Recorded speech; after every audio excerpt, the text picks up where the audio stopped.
السلام علیکم کیس کے ناول پہ آپ سب کو ویلکم۔ ایک خوبصورت ناول پیش کر رہے ہیں۔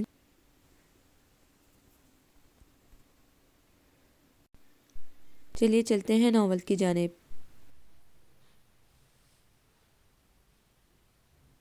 اگر اس مرتبہ بھی آرزو پوری نہیں ہوگی تو اس کے بعد آخر کس بھروسے پر جیوں گا میں؟ یہی ہوگا کسی دن ڈوب جاؤں گا سمندر میں، تمناؤں کی خالی سیپیاں کب تک چنوں گا میں؟ تمام اسٹوڈنٹس لیکچر سننے میں مگن تھے اور سننے کے ساتھ ساتھ نوٹ بھی کرتے جا رہے تھے۔ زیاد فخر سبحانی بھی مگن تھا، لیکن لیکچر سننے اور نوٹ کرنے میں نہیں بلکہ لیکچر دینے والی کو دیکھنے میں۔ وہ نہایت توجہ سے میڈم کی شخصیت کا جائزہ لے رہا تھا۔ اسے آج یونیورسٹی جوائن کیے ہوئے تیسرا دن تھا۔ پہلے دن وہ یونیورسٹی میں نہایت بیزاری سے آیا تھا اور اسی بیزاری سے کلاس میں بیٹھا ارد گرد کے اسٹوڈنٹ کو دیکھ رہا تھا جو خوش گپیوں میں مصروف تھے۔ میڈم نبیہ حشام کے کلاس روم میں داخل ہوتے ہی سب اپنی اپنی سیٹوں پر بیٹھ گئے۔ اس نے دیکھا کہ میڈم نبیہ حشام باوقار سی لیکچرر تھیں۔ وہ ہر وقت اسکارف باندھے رکھتی تھیں اور اب بھی سر پر اسکارف باندھے دوپٹہ کندھوں پر پھیلائے وہ بڑے وقار سے روسٹرم کے پیچھے جا کھڑی ہوئی ایک نظر سب کو دیکھا اور پھر رول کال رجسٹر اٹھا کر رول نمبر کال کرنے لگی۔ 593 نمبر اسٹوڈنٹ آج آئے ہیں؟ انہوں نے نمبر کال کرنے سے پہلے پوچھا اور زیاد فخر سبحانی بے ساختہ کھڑا ہو گیا۔ یس میڈم، مجھے زیاد فخر سبحانی کہتے ہیں۔ میڈم نے چونک کر سامنے کھڑے شخص کو دیکھا، پھر سر جھٹک کر اپنے کام میں مصروف ہو گئیں۔ رول کال لگانے کے بعد وہ لیکچر دینے میں مصروف ہو گئیں اور زیاد فخر سبحانی ان کی شخصیت کا جائزہ لیتا رہا۔ وہ ان کی شخصیت سے بہت متاثر ہوا تھا۔ میڈم نبیہ بہت زیادہ حسین و جمیل نہیں تھی، مگر ان کی جیل جیسی سیاہ آنکھیں، گندم کے گوشوں جیسی سنہری رنگت اور گالوں پر گہرے ڈمپل اور ان کے چہرے پر موجود وقار اور سنجیدگی انہیں خوبصورت بناتی تھی اور یہی خوبصورتی ان کی شخصیت کو انوکھا سا نکھار بخشتی تھی۔ اور ان کی آواز تو ایسی تھی جیسے کئی جل ترنگ ایک ساتھ بج اٹھیں، جیسے دور جنگل میں کوئل کوکی ہو، اور فخر سبحانی اپنے دل میں ہی یہ سب کچھ سوچ رہا تھا، زبان پر نہیں لا سکتا تھا۔ میڈم لیکچر ختم کرنے کے بعد جا چکی تھیں اور زیاد فخر سبحانی کی سوچ کو ایک نیا رخ دیتی گئی تھیں۔ وہ اب بھی بیٹھا انہی سوچ رہا تھا۔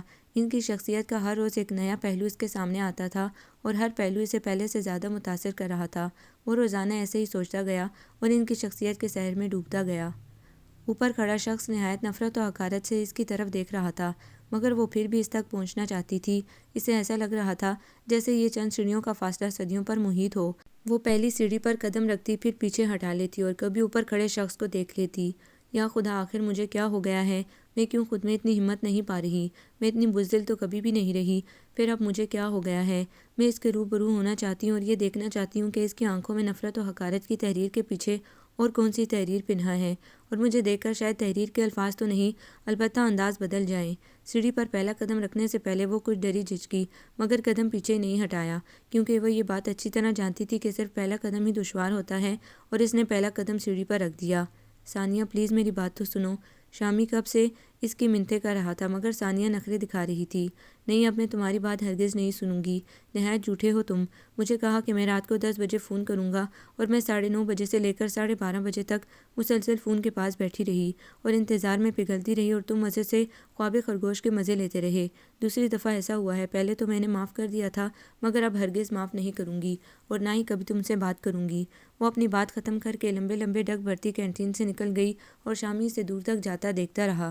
اسے اچھی طرح یاد تھا کہ ثانیہ کو فون کرنا ہے، مگر اچانک ہی امی جان کی طبیعت خراب ہو گئی۔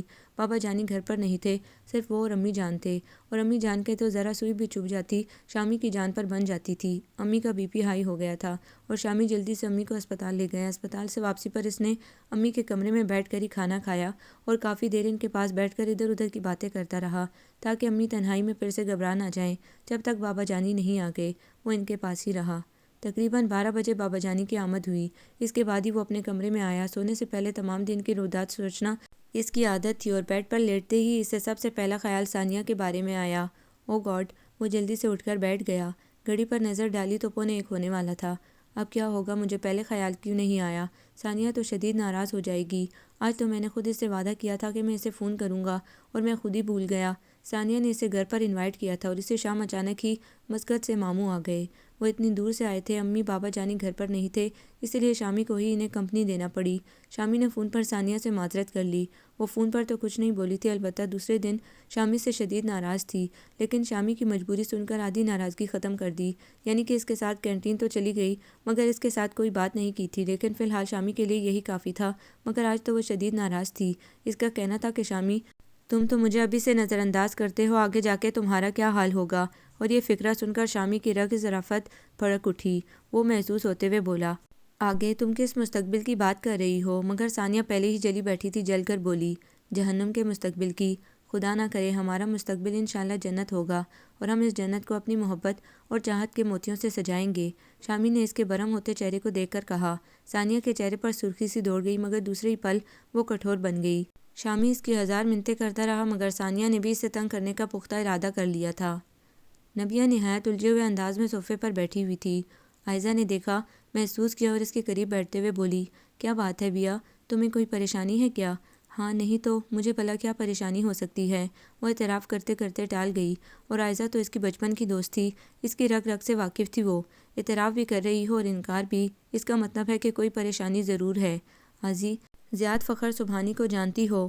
نبیہ نے باتوں کے دوران اچانک پوچھا۔ ہاں جانتی ہوں، کیوں؟ عائزہ نے عام سے لہجے میں سوال کیا۔ اب تو اسے بال بچوں والا ہونا چاہیے تھا، اور اس نے اب ایڈمیشن لیا ہے، تم نے دیکھا نہیں کافی بڑا لگتا ہے، کم از کم 28 برس کا تو لازمی ہوگا۔ نبیہ سوچتے سوچتے ہوئے بولی، یہ جو امیر زادے ہوتے ہیں نا، یہ کبھی کسی معاملے میں سنجیدہ نہیں ہوتے، اپنی زندگی کے قیمتی دن بھی وہ ایسے ضائع کرتے ہیں جیسے ایک بے جان ورق جو ذرا سا داغ لگ جانے سے بدرنگ ہو جاتا ہے، اور وہ اس داغ کو قابل اعتنا ہی نہیں سمجھتے۔ اور یہ زیاد فخر سبحانی، جس کو اپنے کل کی بالکل فکر نہیں کیونکہ اس کا مستقبل محفوظ ہے، اپنے والدین کا اکلوتا بیٹا ہے، اور ان کے والد کا شمار شہر کے رئیسوں میں ہوتا ہے، کبھی یونیورسٹی جوائن کر لیتا ہے اور کبھی چھوڑ دیتا ہے، سنا ایسے کسی لڑکی کی تلاش ہے، اور اسی لڑکی کی تلاش میں وہ یہاں آتا ہے۔ پہلے انگلش میں ماسٹرز کر چکا ہے، اس سے پہلے اکنامکس میں، اور اب انگلش لٹریچر میں ایم فل کرنے کا ارادہ رکھتا ہے۔ نہ زیادہ کلاسز اٹینڈ کرتا ہے اور نہ ہی اسٹڈی کو سیریس لیتا ہے، پھر بھی اچھے مارکس لے لیتا ہے۔ ویسے اس کی پرسنالٹی شاندار ہے، 6 فٹ قد، چوڑے شانے اور لیے دیے رہنے والی مغرور اور سنجیدہ سی شخصیت۔ سنا ہے کسی لڑکی کو لفٹ نہیں کراتا، صرف لڑکوں کو ہی دوست رکھتا ہے۔ اور نبیہ اب کچھ نہیں سن پا رہی تھی، اس کے ذہن میں بس یہی فکرہ گونج رہا تھا، سنا ہے ایسے کسی لڑکی کی تلاش ہے۔ باقی کی تمام گفتگو اس نے بے دہانی میں سنی تھی۔ نبیہ کی الجھن دن بدن بڑھتی جا رہی تھی۔ وہ جو ہی کلاس روم میں داخل ہوتی، 2 گہری نظریں اس پر جم جاتی۔ اسے لیکچر دینے میں کافی دقت ہوتی۔ ویسے تو تمام اسٹوڈنٹس لیکچر کے دوران اسے دیکھتے رہتے تھے، مگر زیاد فخر سبحانی کی نظریں بہت گہری ہوتی تھیں۔ بعض اوقات وہ اس کی نظروں سے خائف سی ہو جاتی، اس کا اعتماد ڈگمگانے لگتا، مگر وہ فوراً خود کو سنبھالتی۔ وہ جیسے دوسرے اسٹوڈنٹس کو ٹوک سکتی تھی، ان کی غلطی پر انہیں سرزنش کر سکتی تھی، اس طرح وہ زیاد فخر سبحانی کو نہیں کہہ سکتی تھی، کیونکہ اس کی شخصیت میں عجیب قسم کا رعب تھا، اور وہ اس رعب سے خائف سی ہو گئی تھی۔ حالانکہ ان میں استاد و شاگرد کا رشتہ تھا، اور اب اس نے سامنے بیٹھے زیاد فخر سبحانی کا ایک نظر میں جائزہ لیا، اور دل ہی دل میں اس کی شاندار پرسنالٹی کا اعتراف کیا۔ تیکھے نقوش اور سبھی روشن پیشانی، غرور سے کھڑی ستوا ناک، گھنی سیاہ مونچھیں، بالوں کا خوبصورت اسٹائل، اتنی مکمل شخصیت پر غرور واقعی اچھا لگتا ہے۔ نبیہ نے اپنی سوچ کو بری طرح جھٹک دیا اور اپنے کام میں مصروف ہو گئی۔ نبیہ اور عائزہ نے اسی سال پی ایچ ڈی کی ڈگری لی تھی، اور فوراً ہی دونوں کو اسی یونیورسٹی میں آفر ہوئی۔ دونوں نے بخوشی قبول کی۔ وہ دونوں نہایت ہی جینیس تھیں، اور 3 مہینے پہلے دونوں نے یونیورسٹی جوائن کی تھی۔ عائزہ کی تو 3 ماہ بعد شادی تھی، اور اس کے منگیتر نے کہہ دیا تھا کہ شادی کے بعد جاب نہیں کرنی، سارا شوق پہلے ہی پورا کر لو، شادی کے بعد صرف میری جاب کرنا۔ اور وہ بیٹھی سوچ رہی تھی کہ عائزہ کے بعد میں کتنی تنہا ہو جاؤں گی، اس کے بعد میں کیا کروں گی۔ وہ بیٹھی سوچتی رہی اور الجھتی رہی، مگر کوئی سرا ہاتھ نہ لگ سکا۔ شمان رحمانی، تم کہاں چھپی ہو؟ سامنے کیوں نہیں آتی؟ زیاد بیڈ پر نیم دراز چھت کو گھورتے ہوئے سوچ رہا تھا۔ بس میں تمہاری ایک جھلک دیکھ لوں، پھر چاہے تم دنیا کے دوسرے کونے چلی جاؤ، میں تمہیں ڈھونڈ لوں گا۔ بس ایک دفعہ تمہارا پتہ چل جائے کہ تم کہاں ہو۔ کیا سوچ رہے ہو بیٹا؟ مما آج کھلے دروازے سے اندر داخل ہوتے ہوئے بولیں۔ وہ اٹھ کر بیٹھ گیا۔ مما کچھ خاص نہیں، بس شمان رحمانی کو سوچ رہا ہوں۔ مما آپ کو اس کی تھوڑی بہت صورت تو یاد ہوگی یا کوئی نشانی ہی؟ کہاں بیٹا، اس وقت وہ صرف 7 سال کی تھی، اور بچے تو بچپن میں ہی کئی شکلیں بدل لیتے ہیں، اب تو وہ بالکل مختلف ہوگی بچپن کے روپ سے۔ ہاں ایک نشانی یاد ہے، اس کے گالوں میں گہرے ڈمپل تھے، اور جب وہ بات کرتی تھی یا ہنستی تھی تو اور گہرے ہو جاتے تھے، بس اور کچھ یاد نہیں۔ اور زیادہ کے تصور میں فوراً میڈم نبیہ کا چہرہ آ گیا، اس کے گالوں میں بھی ایسے ہی ڈمپل تھے جو بات کرنے یا ہنسنے میں مزید گہرے ہو جاتے تھے۔ بیٹا چھوڑو تم اسے، کیوں خوار ہو رہے ہو؟ مر کھپ گئی ہوگی اپنے والد کے ساتھ ہی۔ ویسے سنا تو یہی تھا کہ والد فوت ہو گیا ہے اور والدہ اپنی بیٹی کو لے کر آسٹریلیا اپنے بھائی کے پاس پہنچ گئی تھی۔ ویسے بھی اب تو میرے انتقام کی آگ ٹھنڈی ہو گئی ہے، تم بھی مٹی ڈالو اس قصے پر، اور اگر زندہ بھی ہوئی تو ہے تو تمہاری ہی منقوہ نہ، پلٹ کر اسے یہیں آنا پڑے گا۔ بیگم سبحانی تنفر سے گویا ہوئیں، لیکن ماما میرے اندر کی آگ اس وقت تک ٹھنڈی نہیں ہوگی جب تک میں اس شخص کی بیٹی کو لا کر آپ کے قدموں میں نہ پھینک دوں، اور جب تک آپ اس لڑکی سے گن گن کے بدلے نہ لے لیں، میں چین سے نہیں بیٹھوں گا۔ زیاد بھی اسی تنفر سے بولا۔ بیگم سبحانی کے اندر ڈھیر و سکون اتر گیا، وہ محبت سے اپنے بیٹے کو دیکھ کر بولی، بیٹا میں تو اتنی رحم دل ہوں، ایک چڑیا کو تڑپتے نہیں دیکھ سکتی، ایک جیتے جاگتے انسان پر ظلم کیسے کر سکتی ہوں؟ اور ویسے بھی وہ تو تمہاری بیوی ہوگی، چاہے بیٹی کسی کی بھی ہوگی تو وہ میری اکلوتی بہو ہی۔ وہ اپنے چہرے پر دنیا جہاں کی بیچارگی اور معصومیت سجا کر بولی، بہو میں بیوی مانوں گا تبھی وہ آپ کی بہو ہوگی نا، بس ایک دفعہ وہ میرے سامنے تو آ جائے، پھر فیصلہ کروں گا کہ اسے آپ کی بہو بناؤں یا ملازمہ۔ لیکن بیٹا میں تو اس گھر میں اپنے بیٹی کی خوشیاں دیکھنا چاہتی ہوں، بچوں کی چہکاریں اور کلکاریاں سننا چاہتی ہوں۔ عمر کا کیا بھروسہ، نہ جانے کب بلاوا آ جائے۔ ماما کیسی باتیں کرتی ہیں آپ، میری عمر بھی آپ کو لگ جائے، میں آپ کے بغیر جی سکوں گا کیا؟ زیاد محبت سے ان کے ہاتھ تھام کر آنکھوں سے لگاتے ہوئے بولا۔ بیگم سبحانی تو نہال ہو گئیں اپنے بیٹے کی محبت پر۔ 4-5 ماہ بعد آپ اس گھر میں بہو لے آئیں، میری طرف سے اجازت ہے کیا؟ واقعی؟ بیگم سبحانی جوش سے بولی۔ ہاں، میں اپنی ماما کی خواہش مزید رد نہیں کر سکتا۔ بیٹا اگر تمہاری کوئی پسند ہو تو بتا دینا، بیگم سبحانی جلدی سے بولیں۔ بتاؤں گا جلد ہی، زیاد سوچتے ہوئے بولا۔ بیٹا میں کھانا لگواتی ہوں، ٹھیک 10 منٹ بعد تم ٹیبل پر پہنچ جانا، تمہارے پاپا بھی آ گئے ہوں گے۔ بیگم سبحانی کمرے سے نکلتے ہوئے بولیں، اور زیاد میڈم نبیہ کے گالوں کے ڈمپل میں کھو گیا۔ نبیہ کو اپنے چہرے پر نظریں گڑی ہوئی محسوس ہو رہی تھیں۔ آج اسے شدید غصہ آیا، ایک بار تو اس کا دل چاہا کہ وہ اسے کھری کھری سنا دے کہ آئندہ یہ ایسی حرکت کرنے کے قابل نہ رہے، مگر پھر کچھ سوچ کر چپ رہی۔ اس نے سوچا کہ وہ سر ہارون جو اسٹاف کے چیئرمین تھے ان سے شکایت کرے گی۔ لیکچر ختم کرنے کے بعد اس نے ایک نظر گھور کر اسے دیکھا اور باہر نکل گئی۔ اس نے محسوس کیا کہ وہ اٹھ کر اس کے پیچھے آیا ہے، مگر اس نے پلٹ کر نہیں دیکھا۔ ایکسکیوز می میڈم، بات سنیں۔ وہ رک تو گئی مگر پلٹی نہیں، بدستور سامنے دیکھتی رہی۔ وہ گھوم کر اس کے سامنے آ گیا اور اس کے چہرے پر نظریں جما کر بولا، شمان رحمانی کو جانتی ہیں آپ؟ نبیہ کچھ دیر سپاٹ نظروں سے اسے دیکھتی رہی، پھر بولی، کون شمان رحمانی؟ میں کسی شمان رحمانی کو نہیں جانتی۔ آپ جھوٹ بھی بول لیتی ہیں جبکہ آپ یہاں تعلیم دینے آئی ہیں، کم از کم آپ کو تو جھوٹ نہیں بولنا چاہیے۔ وہ بدستور اس کے چہرے پر نظریں جمائے استہزائیہ انداز میں بولا۔ نبیہ کچھ گڑبڑا سی گئی، پھر فوراً سنبھل کر بولی، مسٹر زیاد فخر سبحانی، میں ایکچولی کسی شمان کو نہیں جانتی، اور اگر جانتی بھی ہوتی تو پھر بھی آپ کی جواب دہی کی پابند نہیں ہوں، راستہ چھوڑو میرا۔ اس نے ایک ایک لفظ چبا چبا کر ادا کیا اور سائڈ سے نکلتی چلی گئی، اور زیاد کافی دیر شرمندگی کے آثار میں وہیں کھڑا رہا۔ بیا آپی، آپ کو ماما بلا رہی ہیں۔ ردا پیغام دے کر واپس چلی گئی۔ وہ صبح کے لیے اپنے کپڑے پریس کر رہی تھی۔ پریس شدہ کپڑے ہینگ کر کے استری کا پلگ نکالا اور مامی کے کمرے کی طرف بڑھ گئی۔ مامی بیڈ پر بیٹھی اسی کا انتظار کر رہی تھیں۔ ماموں شاید واش روم میں تھے۔ جی مامی، آپ نے مجھے بلایا؟ وہ مامی کے سنجیدہ چہرے پر نظریں جما کر بولی۔ ہاں بیٹھو، یہ بیڈ کے کنارے ٹک گئی۔ مامی کچھ توقف کے بعد گویا ہوئیں۔ بیٹا تمہارے لیے پروپوزل آیا ہے تمہارے ماموں کے دوست جمال فاروقی کے بیٹے کا، جو MBA کرنے کے بعد اپنے والد کے ساتھ کاروبار میں شریک ہو گیا ہے۔ حماد نام ہے اس کا۔ اور ایک بات کان کھول کر سن لو، اب انکار نہیں ہونا چاہیے، آخر کتنے پروپوزل ریجیکٹ کرو گی؟ اب تو ہمیں بھی دوسروں کو ٹالتے ہوئے شرمندگی ہوتی ہے، اور اب عمر دیکھو اپنی چھوٹی نہیں ہو، ماشاءاللہ سے سمجھدار ہو، اور تمہارے ماموں بھی کہہ رہے ہیں کہ ہمیں مزید تنگ مت کرو، تمہارے بعد دوسری کا بھی سوچنا ہے۔ ندا اور رضا کی تو صحیح عمروں میں شادیاں کر دی تھیں، بس تم ہو جو مان نہیں رہی۔ ردا کے بارے میں بھی تمہارے ماموں کہہ رہے ہیں کہ ماسٹرز کرتے ہی اس کی شادی کر دیں گے، مگر پہلے تمہارا مسئلہ تو نپٹے، پھر اس کے بارے میں سوچیں گے۔ مامی نان سٹاپ بولتی جا رہی تھی اور نبیہ سر جھکائے خاموش تمام گفتگو سنتی رہی۔ لوگ اچھے ہیں، دیکھے بالے ہیں، لڑکا بھی سامنے پلا بڑھا ہے، انکار کی تو گنجائش ہی نہیں ہے۔ تم نے بھی لڑکا دیکھا ہوا ہے، اکثر آتا ہے تمہارے ماموں کے پاس۔ مامی میں آپ کو 2-3 دن میں بتا دوں گی۔ نبیہ نے تمام گفتگو کا مختصر سا جواب دیا اور کھڑی ہو گئی۔ ٹھیک ہے، مگر سن لو، انکار نہیں ہونا چاہیے، مامی نے ایک دفعہ پھر یاد دلانا ضروری سمجھا۔ نبیہ کچھ دیر وہاں کھڑی رہی، پھر پلٹ کر واپس ہو گئی۔ اپنے کمرے میں آ کر دروازہ لاک کیا، پھر بیڈ پر گر کر بے آواز آنسو بہانے لگی۔ اس دفعہ میں مامی اور ماموں کو کیسے ٹالوں گی؟ پہلے تو تعلیم کا بہانہ بناتی رہی تھی، اب تو وہ بھی نہیں رہا۔ اے اللہ پاک تو ہی میری مدد فرما۔ وہ مسلسل یہی دعا کرتی رہی اور تمام دن میں کوئی ایک لمحہ ایسا ہوتا جو قبولیت کا وقت ہوتا ہے، اور یہ بھی شاید قبولیت کا ہی وقت تھا کہ اس کی دعا قبول کر لی گئی تھی۔ بیا آپی آپ کا گفٹ آیا ہے، علی گیٹ سے ہی اونچی آواز میں بولتا آیا۔ سب لاؤنج میں بیٹھے ہوئے تھے، آج چھٹی کا دن تھا، ماموں ممانی ردا اور وہ۔ شام کو ندا آ رہی تھی، ابھی اس کا فون آیا تھا۔ ردا اور بیا رات کے کھانے کا مینیو سلیکٹ کر رہی تھیں۔ میرا گفٹ کہاں سے آیا ہے؟ بیا حیرت سے خوبصورت سے لفافے اور سرخ گلابوں کے بکے کو دیکھ کر بولی، مجھے کیا پتا، عائزہ آپی نے بھیجا ہوگا۔ علی بے پرواہی سے کارڈ اور بکے اس کے ہاتھوں میں تھماتے ہوئے بولا، ہائی بیا آپی کتنے پیارے پھول ہیں، میرے فیوریٹ، دکھائیں مجھے۔ ردا نے بکے اس کے ہاتھوں سے لے لیا۔ ماموں اور ممانی اپنی کسی بات میں مگن تھے، اس لیے انہوں نے کوئی دھیان نہ دیا۔ وہ پھول وہیں چھوڑ کر لفافہ اٹھا کر اپنے کمرے میں آ گئی۔ الٹ پلٹ کر دیکھا مگر سمجھ میں نہ آ سکا، لفافے پر صرف اس کا نام درج تھا اور رائٹنگ بھی انجانی تھی۔ اس نے لفافہ چاک کیا اور کارڈ نکالا، ایک فرینڈ شپ کارڈ تھا۔ کارڈ کھول کر سب سے پہلے بیچنے والے کا نام پڑھا۔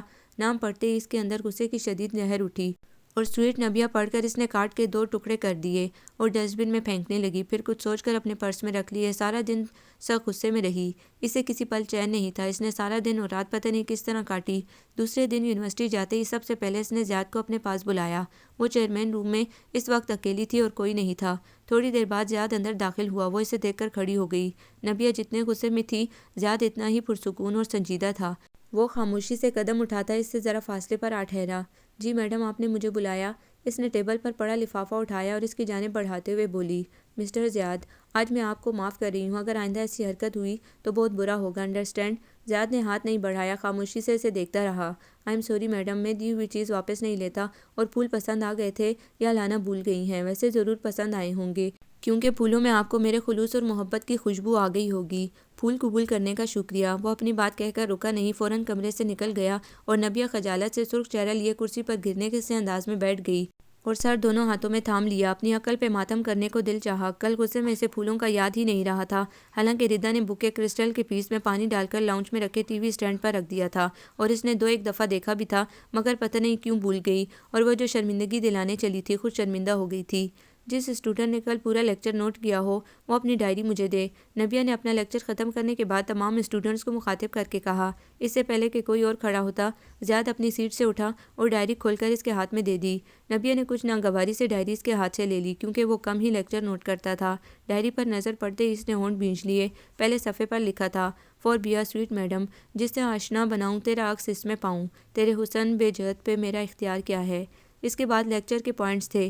اس نے کھا جانے والی نظروں سے زیاد کو دیکھا، مگر وہ بے نیازی سے ساتھ بیٹھے لڑکے سے باتوں میں مگن تھا۔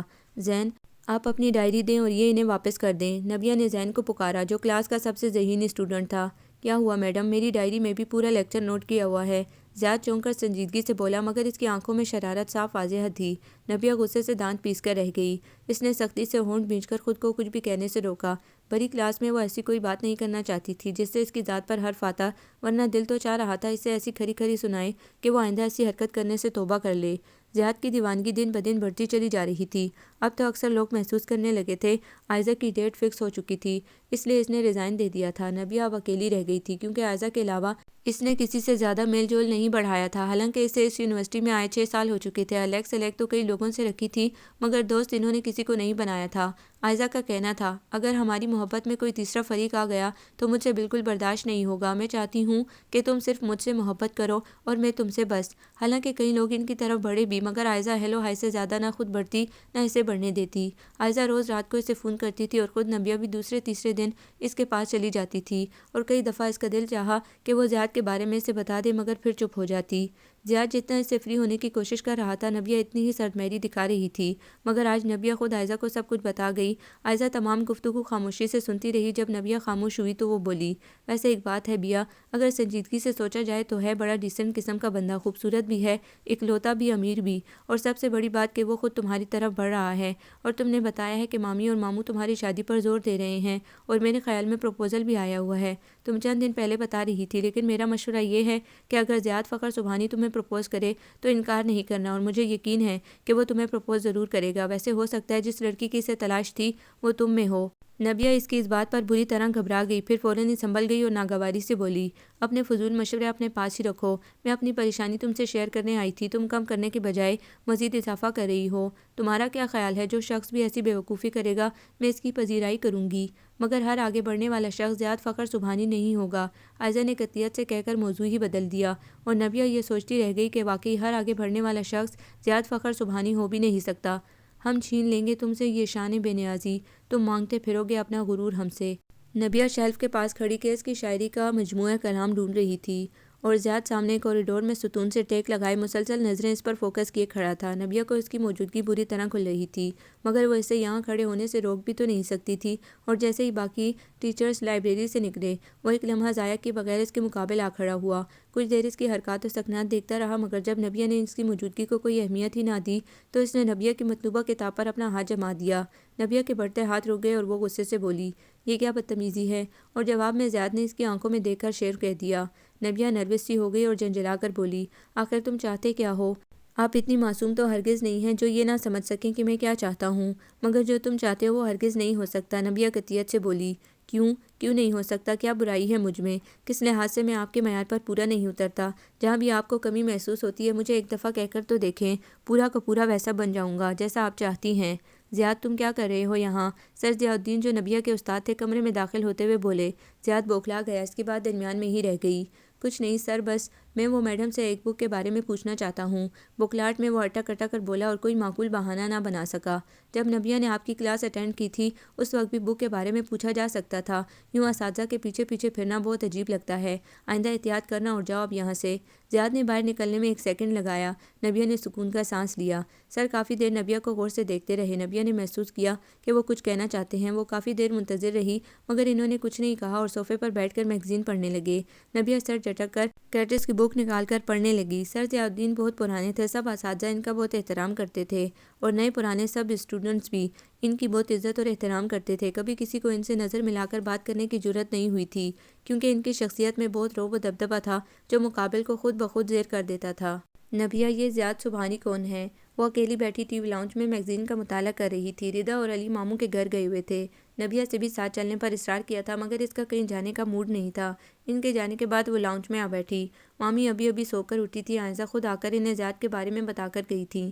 کل صبح جب وہ یونیورسٹی میں تھی نبیہ کو اس کی آمد کی خبر نہیں تھی۔ مامی اس کے پاس بیٹھتے ہوئے بولیں۔ اس نے چونک کر سر اٹھایا۔ آپ کو کس نے بتایا ہے؟ اس نے حیرت سے سوال کیا۔ یہ نہ پوچھو کس نے بتایا ہے، بس یہ بتاؤ کہ وہ کون ہے۔ مامی، یہ فضول باتیں یقیناً آپ کو عائزہ نے بتائی ہوں گی، کیا تمہیں وہ پسند نہیں ہے؟ مامی نے پھر سوال جھڑ دیا۔ مامی، آپ اس ٹاپک پر بات نہ ہی کریں تو بہتر ہوگا۔ نبیہ نے بات ختم کرنا چاہی۔ مامی تو بھڑک ہی اٹھی، تو پھر کس ٹاپک پر بات کرنا پسند کرو گی تم؟ فلاں کی بات نہ کرو، فلاں کا رشتہ قبول نہیں، پہلے تو پڑھائی کا بہانہ تھا، اب کیا بہانہ ہے؟ کتنے پروپوزل تم ریجیکٹ کر چکی ہو؟ فاروقی صاحب تمہارے ماموں کے پیچھے پڑے ہوئے ہیں، تمہاری وجہ سے بیٹی والے ہو کر اتنے لوگوں کو ٹالنا پڑا ہے، ناراض کیا ہے، باتیں سنی ہیں، مگر تم پتہ نہیں کس افلاطون کی تلاش میں ہو۔ اب میں تمہاری ایک نہیں سنوں گی، بہت ڈیل مل گئی تمہیں۔ اب میں تمہارے ماموں کو کہتی ہوں کہ حماد کا پروپوزل اوکے کر دیں۔ مامی قطعیت سے کہہ کر وہاں سے چلی گئی اور نبیہ خاموش بیٹھی کی بیٹھی رہ گئی۔ اسے عائزہ پر سخت غصہ آ رہا تھا، وہ تو اس سے بات کر کے ہی پچھتا رہی تھی، اور اگر حماد کا پروپوزل قبول کر لیا جائے تو پھر کیا ہوگا؟ مجھے اس سے پہلے ہی کچھ نہ کچھ کرنا چاہیے، وہ سوچتی ہوئی اٹھ کر کچن میں رات کے کھانے کا انتظام کرنے چلی گئی۔ عائزہ مایوں بیٹھ چکی تھی۔ نبیہ نے یونیورسٹی سے چھٹیاں لے لی، وہ سارا دن عائزہ کے ہاں گزارتی تھی۔ عائزہ بیاہ کر اسلام آباد جا رہی تھی، دونوں ہی کبھی اداس ہوتی اور کبھی کام کے بکھیڑوں میں مگن ہو جاتی۔ بچپن کا ساتھ تھا دونوں کا، اور اب جدا ہو رہی تھی۔ عائزہ کا کہنا تھا کہ میں تمہیں بھی ٹھکانے لگا کر ہی جاؤں گی۔ اس نے اندر ہی اندر اپنی سرگرمیاں تیز کر رکھی تھی۔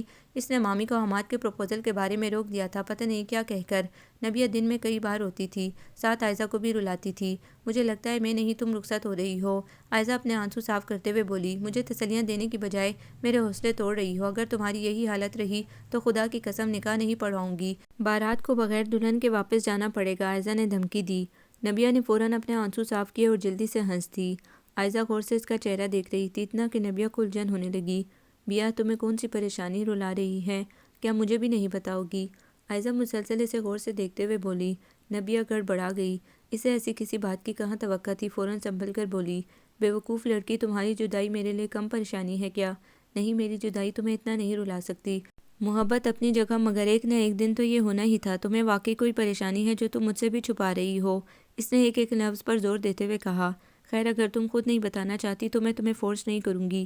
وہ اپنی بات ختم کر کے اٹھ کر کمرے سے ہی چلی گئی۔ بارات والے دن نبیہ عائزہ کے ساتھ ہی پارلر سے تیار ہو کر آئی تھی۔ سلور گرے شیڈ کے کام والے سوٹ میں فل میک اپ کیے، بالوں کا خوبصورت ہیئر اسٹائل بنائے، ہمیشہ کی سادہ رہنے والی نبیہ بہت پیاری لگ رہی تھی۔ عائزہ نے دھمکی دے کر اسے یہ ساری تیاری کروائی تھی، ورنہ تو وہ ہمیشہ کی طرح سادہ سی تیاری کرنے کا ارادہ رکھتی تھی۔ ابھی وہ پارلر سے لوٹی ہی تھی، کچھ دیر بعد بارات آ گئی۔ سب الرٹ ہو گئے۔ عائزہ نبیہ کو اپنے پاس سے اٹھنے ہی نہیں دے رہی تھی۔ آجی، جنید بھائی کتنے خوبصورت لگ رہے ہیں، وہ دیکھو سامنے اسٹیج پر ہی آ رہے ہیں، وہ اٹھتے ہوئے بولی۔ تم کہاں چلی، بیٹھو یہیں۔ عائزہ نے اس کا ہاتھ پکڑ لیا۔ بے وقوف، میں یہاں بیٹھ کر کیا کروں گی، کیا کباب میں ہڈی بنوں؟ نبیہ اپنا ہاتھ چھڑاتے ہوئے بولی۔ مجھے کباب میں ہڈی منظور ہے، تمہیں منظور ہے نا، وہ بھی صرف اس وقت۔ جنید بھائی تو مجھے دل میں برا کہیں گے۔ دولہا اسٹیج پر قدم رکھ چکے تھے مگر عائزہ نے اس کا ہاتھ اور مضبوطی سے تھام لیا۔ ناچار نبیہ کو بیٹھنا ہی پڑا۔ دولہا بھائی کے اسٹیج پر بیٹھتے ہی روشنیوں کی چکا چوند ہو گئی، دونوں طرف سے مووی میکر اور کیمرے۔ نبیہ گھبرا کر وہاں سے اٹھ گئی اور اسٹیج سے اتر کر قدرے پرسکون گوشے میں جا بیٹھی اور عائزہ اور جنید کو دیکھنے لگی جو بہت پیارے لگ رہے تھے۔ السلام علیکم، وہ مگن سی بیٹھی تھی۔ مانوس سی آواز پر چونک کر سلام کرنے والے کو دیکھا، سامنے زیاد کھڑا مسکراتا ہوا ستائشی انداز میں اسے دیکھ رہا تھا۔ ابھی وہ سلام کا جواب دینے ہی والی تھی کہ ایک معمر سی گریس فل خاتون زیاد کو پکارتی ہوئی اس کی طرف بڑھی۔ وہ خاتون کی طرف متوجہ ہو گیا۔ جی مما، وہ پساکتے ہی اپنی سیٹ سے کھڑا ہو گیا۔ آنے والی خاتون زیاد سے پہلے اس کی طرف متوجہ ہو گئیں۔ یہ کون ہے زیاد؟ وہ ستائشی نظروں سے نبیہ کو دیکھتے ہوئے بولی۔ مما، یہی ہے میڈم نبیہ حشام، جن کا میں نے آپ سے ذکر کیا تھا۔ اچھا تو یہ ہے نبیہ حشام، کیسی ہو بیٹا؟ وہ محبت سے اسے ساتھ لگاتے ہوئے بولی۔ بہت ذکر کرتا ہے زیاد تمہارا۔ آپ کیسی ہیں آنٹی؟ پہلے تو آپ کو یہاں کبھی نہیں دیکھا۔ نبیہ ان کی یہاں موجودگی پر حیران ہو رہی تھی۔ ہاں بیٹا، ہم بارات کے ساتھ آئے ہیں، پہلے کبھی نہیں آئے تھے۔ آنٹی آپ بیٹھے نہ کھڑی کیوں ہیں؟ وہ ان کو بٹھا کر خود بھی ان کے پاس بیٹھ گئی۔ زیاد بھی ان کے ساتھ والی کرسی پر بیٹھ گیا۔ وہ ان سے ادھر ادھر کی باتیں کرنے لگی۔ بیٹا تمہاری والدہ کہاں ہیں؟ ملواؤ ان سے۔ میری والدہ حیات نہیں ہے، میں اپنے ماموں کے پاس رہتی ہوں۔ وہ اپنی ہتھیلیوں پر نظریں جما کر بولی۔ زیاد کی والدہ مسلسل اسے دیکھے جا رہی تھی۔ اچھا اور والد؟ وہ بھی نہیں ہیں۔ اوہ، کب ڈیتھ ہوئی ان کی؟ انہوں نے افسوس کرنے کے ساتھ سوال کیا۔ میں اس وقت بہت چھوٹی تھی۔ نبیہ افسردہ سی ہو گئی اور نبیہ کی افسردگی محسوس کر کے انہوں نے موضوع بدل دیا۔ ویسے بھی انہیں تو صرف نبیہ سے مطلب تھا جس کا زیاد دیوانہ ہو رہا تھا۔ زیاد کی نظریں مسلسل نبیہ کے چہرے کا طواف کر رہی تھی۔ وہ گھبرا کر وہاں سے اٹھنا چاہتی تھی کہ زیاد کی والدہ نے کہا، بیٹا اپنی مامی کو بلاؤ نا، میں ملنا چاہتی ہوں ان سے۔ ہاں کیوں نہیں، میں بلاتی ہوں انہیں۔ نبیہ نے خوش دلی سے مروت نبھائی، ورنہ وہ جانتی تھی کہ یہ کیوں مامی سے ملنے کے لیے بے چین ہو رہی ہیں۔ پہلے اس کا دل چاہا کہ یہاں سے کھسک جائے، پھر خود ہی سوچا کہ نبیہ بیگم کب تک فرار حاصل کرو گی زیاد فخر سبحانی سے۔ مامی اور ردا اسے ہی ڈھونڈ رہی تھی۔ بیا آپ تو یہاں آ کر ہمیں بھولے بیٹھی ہیں، کب سے آپ کو ڈھونڈ رہے ہیں۔ میں یہی تھی، مجھے کہاں جانا ہے اور بھول تم سکتی ہو مجھے، میں نہیں۔ نبیہ سنجیدگی سے بولی اور مامی کی طرف متوجہ ہو گئی۔ مامی آپ سے ایک خاتون ملنا چاہتی ہیں۔ کون سی خاتون؟ مامی حیرانی سے بولی۔ ملیں گی تو پتہ چل جائے گا۔ وہ مامی کا ہاتھ تھام کر اس طرف لے گئی جہاں وہ دونوں ماں بیٹا بیٹھے تھے۔ ردا بھی تجسس سے پیچھے ہو لی۔ زیاد کی والدہ نبیہ کی مامی کو اپنی طرف آتا دیکھ کر کھڑی ہو گئیں۔ آنٹی یہ ہے میری مامی اور یہ میری چھوٹی سسٹر ردا ہیں۔ نبیہ نے دونوں کا تعارف کروایا۔ آنٹی نے خوش دلی سے دونوں سے مصافحہ کیا۔ مامی کافی خوش اخلاقی سے انہیں ملی اور ساتھ ہی سوالیہ نظروں سے نبیہ کو دیکھا۔ نبیہ چاہتی تھی کہ خود ہی تعارف ہو جائے کسی بھی طرح، مگر زیاد یا اس کی والدہ میں سے کسی نے بھی اپنا تعارف نہ کروایا۔ ناچار نبیہ کو خود ہی بتانا پڑا، مامی یہ زیاد فخر سبحانی ہیں اور یہ آنٹی ان کی والدہ ہیں۔ نبیہ نے باری باری دونوں کی طرف اشارہ کر کے بتایا۔ مامی کی آنکھیں زیاد کو دیکھ کر چمک اٹھیں۔ انہوں نے خوش دلی سے اس کے کندھے پر تھپکی دی۔ یہ اتنے نائس مین زیاد فخر سبحانی ہیں۔ ردا جو مامی کے پاس کھڑی تھی گھوم کر زیاد کے پاس آتے ہوئے بولی، بہت تعریفیں سنی تھی آپ کی، جیسا سنا ویسا پایا۔ ردا نے ایک بار پھر اس کی تعریف کی۔ نبیہ کو غصہ آ رہا تھا مگر ضبط کیے مسکراتی رہی۔ کون کرتا ہے میری تعریفیں؟ زیادہ دلچسپی سے ردا کو دیکھ کر بولا۔ عائزہ آپی، بیا آپی سے ایسی توقع مت رکھیں، ان کو کبھی کوئی پسند نہیں آیا اور نہ ہی آ سکتا ہے۔ انہیں تو لگتا ہے کسی آسمانی شہزادے کی تلاش ہے جو اسپیشلی ان کے لیے عرش سے اتریں گے، کیونکہ زمینی مخلوق کو تو یہ قابل اعتنا ہی نہیں سمجھتی، اس نے سرگوشی میں کہا۔ اچھا، زیاد نبیہ کو دیکھتے ہوئے بولا جو ردا کو گور رہی تھی۔ ہاں، ردا شرارت سے نبیہ کو دیکھتے ہوئے تائیدی انداز میں بولی، ماشاءاللہ بہت پیارا ہے آپ کا بیٹا۔ مامی زیاد کو دیکھتے ہوئے محبت سے بولی، آپ کی بیٹی بھی تو کم پیاری نہیں ہے۔ آنٹی نے بھی فوراً کہا، زیاد تو ہر وقت میرے پیچھے پڑا رہتا ہے کہ مما آپ ایک دفعہ جا کر نبیہ کو دیکھ تو لیں، میں کچھ ہی دنوں میں آپ کے ہاں آنے والی تھی۔ وہ محبت سے نبیہ کو دیکھتے ہوئے بولی، بس مجھے تو آپ کی بیٹی بہت پیاری لگی ہے، میں زیاد کے پاپا کو لے کر آؤں گی چند دن بعد آپ کے ہاں۔ ہاں ہاں کیوں نہیں، آپ کا اپنا گھر ہے، جب مرضی ہو آئیں، مامی خوش دلی سے بولی۔ زیاد بظاہر تو مؤدب بنا کھڑا تھا مگر اس کی شرارتی نظریں مسلسل نبیہ کے چہرے پر تھیں۔ نبیہ گھبرا کر وہاں سے کھسک گئی اور عائزہ کے پاس آ کر بیٹھ گئی۔ رخصتی کے وقت عائزہ اور نبیہ ایک دوسرے کے گلے لگ کر بہت روئی تھیں۔ سب نے ہی بہت روکا مگر وہ تو اس طرح رو رہی تھی جیسے ہمیشہ کے لیے بچھڑ رہی ہوں، یہاں تک کہ عائزہ کی والدہ کو آگے بڑھنا پڑا۔ انہوں نے دونوں کو ڈانٹا، پھر کہیں جا کے دونوں نے ایک دوسرے کو چھوڑا، پھر سب کی دعاؤں اور آنسوؤں کے درمیان عائزہ پیر دیر سدھار گئی۔ نبیہ بہت مشکل سے سنبھلی تھی۔ ان دنوں نبیہ پر بہت اداسی چھائی ہوئی تھی، اسے عائزہ بے طرح یاد آ رہی تھی۔ عائزہ ہنی مون کے لیے مسقط گئی تھی جہاں اس کے جیٹھ جیٹھانی رہتے تھے۔ مامی اور ردا جس دن سے زیاد اور اس کی والدہ سے ملی تھی مسلسل انہی کی تعریفیں کیے جا رہی تھی۔ ردا نے ندا کو فون کر کے زیاد کے بارے میں بتایا تھا۔ ندا بھی زیاد کو دیکھنے کے لیے بے چین ہو رہی تھی۔ اس دفعہ ماں بھی نبیہ سے پوچھے بغیر ہی تمام معاملات نپٹانا چاہتی تھی کیونکہ عائزہ نے انہیں زیاد کے لیے پکا کر دیا تھا اور جاتے ہوئے بھی مامی کو تاکید کرنا نہیں بھولی تھی، اور مامی کو تو خود زیاد بہت پسند آیا تھا، بس وہ تو ان کی آمد کی منتظر تھیں۔ مامی آج ڈائننگ ٹیبل پر ماموں کو بتا رہی تھی کہ کل شام زیاد کے والدین آئیں گے، آپ گھر میں ہی رہیے گا، اور نبیہ ناشتہ ادھورا چھوڑ کر وہاں سے اٹھ گئی۔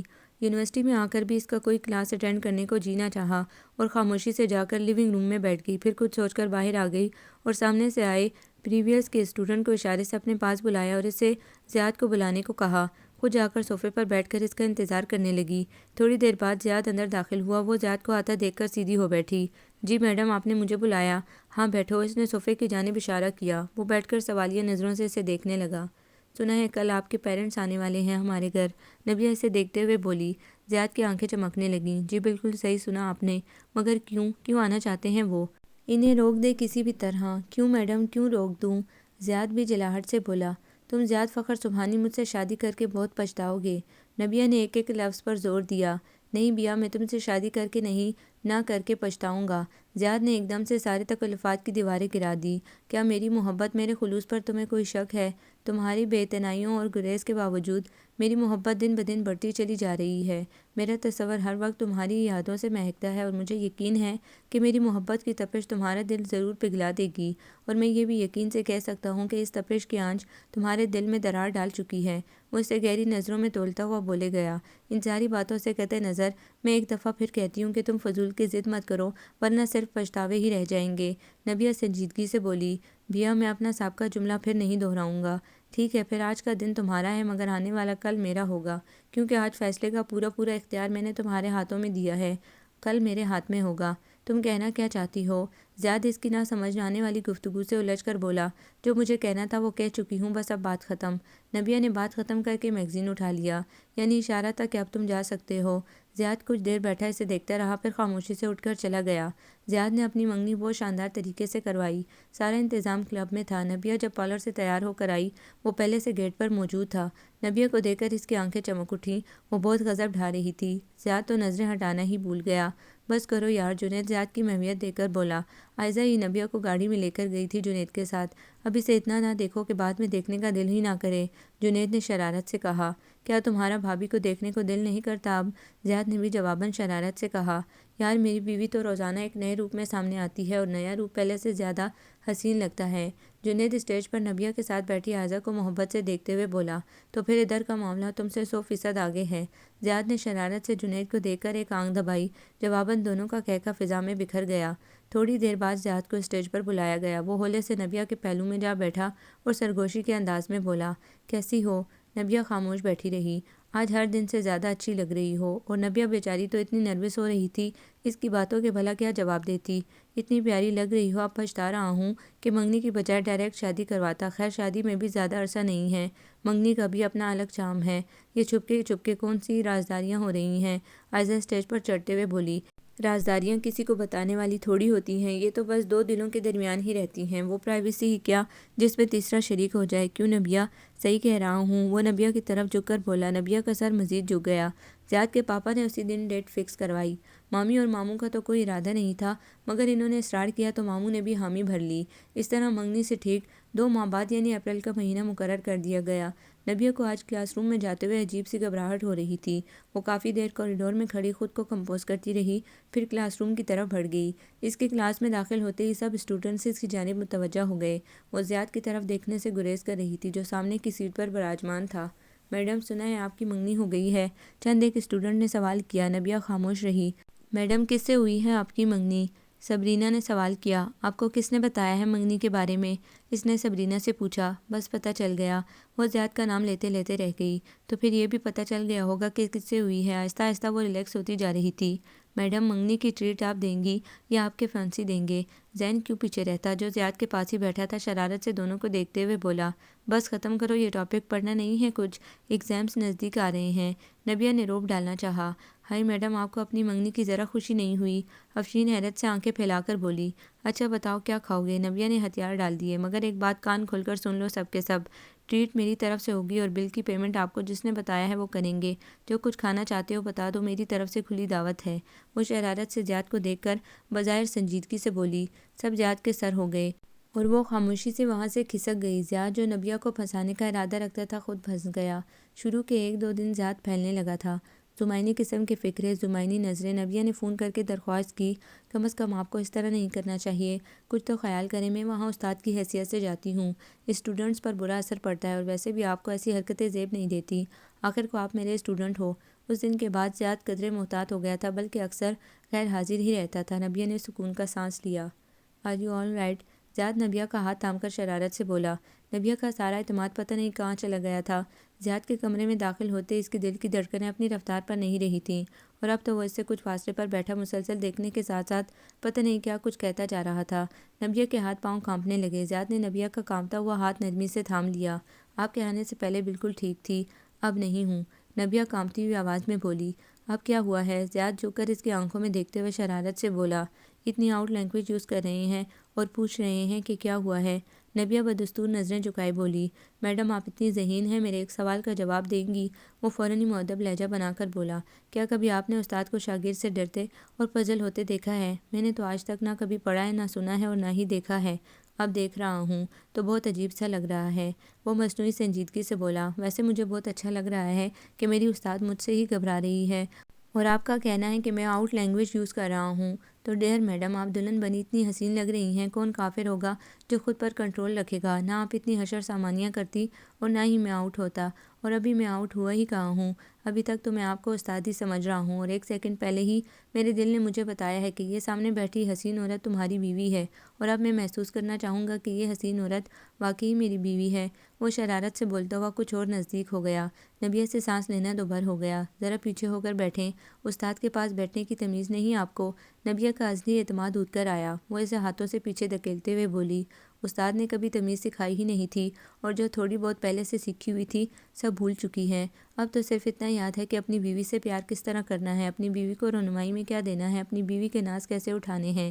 اس کے خوبصورت فکرے بڑھتے چلے گئے، اپنی بےتابیوں کے قصے، اپنی محبت کی داستانیں، اور نبیہ کو آج پتہ چلا کہ یہ بظاہر سنجیدہ سا انسان کتنا شوخ، شرارتی اور خوبصورت باتیں کرنے والا ہے۔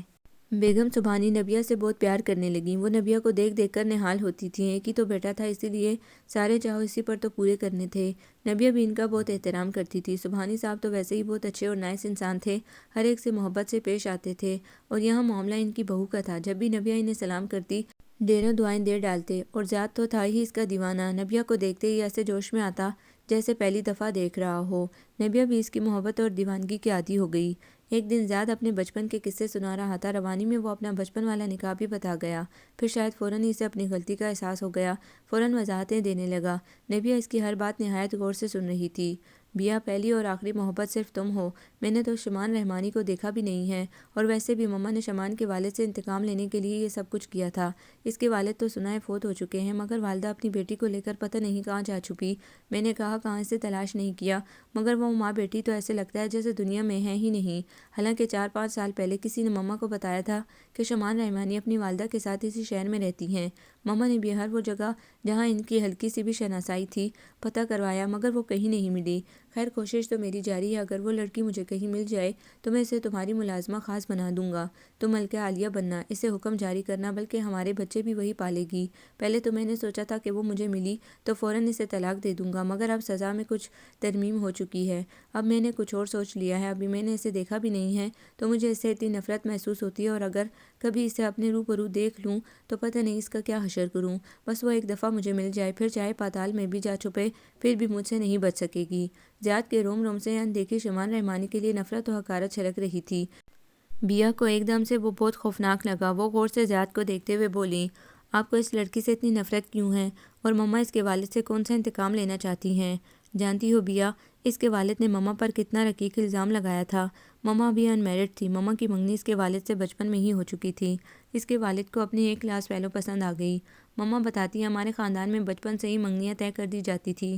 یہ ہماری خاندانی روایت تھی اور کسی کی جرأت نہیں ہوتی تھی وہ بچپن کے نکاح یا منگنی کے خلاف آواز اٹھا سکے۔ اور وہ شخص اپنی کلاس فیلو کی زلفوں کا اسیر ہو چکا تھا۔ وہ خاندانی روایت کو توڑنا چاہتا تھا مگر اس کے لیے کوئی مناسب بہانہ چاہیے تھا اور اس نے ایسا بہانہ تراشا۔ زیاد بہت زیادہ غصے میں آ گیا۔ اس نے اپنی مٹھیاں سختی سے بھینچ لی اور غصے پر قابو پانے کی کوشش کرنے لگا۔ اس نے ایسا بہانہ تراشا جس نے مما کی عزت کی دھجیاں بکھیر دیں۔ ان کی شخصیت کا غرور وقار سب کچھ ختم کر دیا۔ یہ تو پاپا اتنے اچھے اور نائس انسان ہیں۔ انہیں مما کی بے گناہی کا 100% یقین تھا۔ پاپا نے فوراً مما سے شادی کر لی۔ انہوں نے تھوڑے ہی عرصے میں مما کو بہت عزت مان اور اعتبار دیا۔ مما نے اپنی بے عزتی کا بدلہ لینے کے لیے ہی اس شخص کی بیٹی کا نکاح مجھ سے کر دیا تھا تاکہ انہیں پتہ چلتا کہ بیٹی کی عزت کیا چیز ہوتی ہے اور بیٹی کا دکھ کیا ہوتا ہے۔ مما نے منصوبہ تو یہی بنایا تھا کہ جب ان کی بیٹی شادی کے قابل ہو جائے گی ہم طلاق بھیج دیں گے۔ مما تو شمان کی صورت بھی نہیں دیکھنا چاہتی۔ ان کا کہنا ہے کہ اگر میں شمان رحمانی کو دیکھوں گی تو میرے زخم پھر سے تازہ ہو جائیں گے اور میں چاہتا ہوں کہ شمان رحمانی کو مما کے سامنے تڑپاؤں سسکاؤں تاکہ مما کے زخم منمل ہو جائیں۔ قصور شمان کے والد کا تھا اور اب وہ اس دنیا میں بھی نہیں ہیں، تو اس سارے قصے میں شمان کہاں سے قصوروار نکلتی ہے؟ اور ویسے بھی معاف کر دینا سب سے بڑا انتقام ہے۔ گڑھے مردے کھودنے سے کچھ حاصل نہیں ہوتا سوائے شرمندگی کے۔ نبیہ نے زیاد کے غصے کی پرواہ کیے بغیر اپنا نقطہ نظر واضح کیا۔ بیا تم اس لڑکی کا فیور کر رہی ہو، حالانکہ عورت تو شرکت کسی بھی صورت میں برداشت نہیں کرتی۔ عجیب لڑکی ہو تم، اور معاف ان لوگوں کو کیا جاتا ہے جو اس قابل ہوں، جو اس طرح کی ضلالت پر اتر آئیں۔ ان کی یہی سزا ہے، چاہے وہ دوسرے جہاں پہنچ جائیں۔ ان سے وابستہ لوگوں کو عبرت بناؤ تاکہ ان کی آئندہ نسلیں دوبارہ ایسی غلطی کرنے سے توبہ کر لیں۔ اسے زیاد اس وقت بہت برا لگا۔ اس نے زیاد کی باتوں کا کوئی جواب نہ دیا کیونکہ وہ اپنا غصہ ضبط کرنے میں لگی ہوئی تھی۔ زیاد کل شام مامی مجھے لینے آ رہی ہیں، نبیہ نے خوشی خوشی بتایا۔ وہ باہر سے مامی اور ردا کا فون سن کر آ رہی تھی۔ زیاد جو بیڈ پر نیم دراز تھا اس کی بات سن کر سیدھا ہو بیٹھا۔ تمہیں لینے وہ کیوں؟ بھئی شادی کے بعد لڑکی اپنے میکے میں رہنے کے لیے جاتی نہیں ہے، وہ بھی رسم کے مطابق مجھے چند دن رکھنے کے لیے لے جائیں گی۔ نبیہ اس کے پاس بیٹھتے ہوئے بولی۔ ایک تو پتہ نہیں یہ فضول سی رسمیں کس نے ایجاد کی ہیں، آدھی عمر میکے میں ہی گزرتی ہے، پھر شادی کے بعد میکے میں رہنے کا بھلا کیا جواز بنتا ہے؟ کوئی ضرورت نہیں تمہیں جانے کی، منع کر دو مامی کو، بلکہ میں مما سے بات کرتا ہوں، روزانہ شام کو ہم مل تو آتے ہیں، پھر رہنے کی بھلا کیا تک بنتی ہے؟ زیاد برا سا منہ بنا کر بولا۔ یہ کیا بات ہوئی زیاد؟ پہلے بھی مما آپ کی وجہ سے کافی دن مامی کو ٹالتی رہی ہیں۔ 1 ماہ ہو چلا ہے شادی کو، میں ایک دن بھی مامی کے ہاں نہیں رہی۔ سب کی بیویاں رہنے کے لیے جاتی ہیں، میں کوئی انوکھی تھوڑی ہوں جو چند دن کے لیے بھی نہیں جا سکتی۔